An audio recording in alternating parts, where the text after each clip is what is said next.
ఒకప్పుడు మనకి టెస్ట్ క్రికెట్లో మనం మిడిల్ ఆర్డర్ కనుక ఒకసారి చూస్తే ప్రతి ఒక్కరికి కూడా అరే వీళ్ళని ఎలా అవుట్ చేస్తారో ఇంత జిడ్డు బ్యాట్స్మెన్స్ ఉన్నారు అని చెప్పేసి అనుకుంటూ ఉండేవాళ్ళు. ఎందుకంటే మనకి అంతకుముందు మిడిల్ ఆర్డర్ చూసుకుంటే విరాట్ కోహ్లీ, చేతేశ్వర్ పుజారా, దాని తర్వాత వచ్చేసరికి అజింక్య రహానే వీళ్ళందరూ ఉండేవాళ్ళు. సో మరి ఇప్పుడు చూసుకుంటే మరి విరాట్ కోహ్లీ రిటైర్మెంట్ ఇచ్చాడు. దాని తర్వాత పుజారా చూసుకుంటే అతనికి ఛాన్స్ రావట్లేదు. ఇంకో పక్క చూసుకుంటే అజింక్య రహానేకి కూడా చాలా తక్కువగా ఛాన్స్లు వస్తూ ఉన్నాయి. సో ఇప్పుడు చూసుకుంటే మరి అతను కూడా మనకి ప్లేస్ కోల్పోయాడు కాబట్టి. అయితే రీసెంట్గా ఒక ఇంటర్వ్యూలో అజింక్య రహానే మాట్లాడాడు అనమాట. అయితే అక్కడ అతను చెప్తుంది ఏంటంటే నాకు ఇంకా కూడా టెస్ట్ క్రికెట్ ఆడాలనే ఉంది. సో దానికి సంబంధించి నేను ప్రాక్టీస్ చేస్తూ ఉన్నా. సో క్రికెట్ని ఇప్పటికి కూడా ఆస్వాదిస్తూ ఉన్నా, ఇప్పటికి కూడా ప్రాక్టీస్ చేస్తూనే ఉన్నాను. సో మరి రేపు డొమెస్టిక్ సీజన్ స్టార్ట్ అవబోతుంది కాబట్టి సో దానికి సంబంధించి ఆల్రెడీ నేను ప్రిపరేషన్ స్టార్ట్ చేశాను. అక్కడ కనుక నేను మంచి పర్ఫార్మెన్స్ ఇస్తే అక్కడ నుంచి డైరెక్ట్గా మరి ఇండియన్ టీంకి కూడా నేను ఆడతాను మళ్ళీ అని చెప్పేసి అతనైతే మరి ఆశాభావం అయితే వ్యక్తం చేయడం జరిగిందనమాట.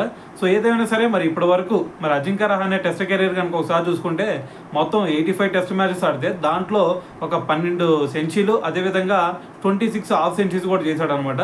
సో మరి ఏదేమైనా సరే మరి ఇప్పుడు ఉన్న కాంపిటీషన్ బట్టి చూస్తుంటే మరి ప్లేస్ ఎక్కడా కూడా కనిపించట్లేదు అనిపిస్తుంది నాకు.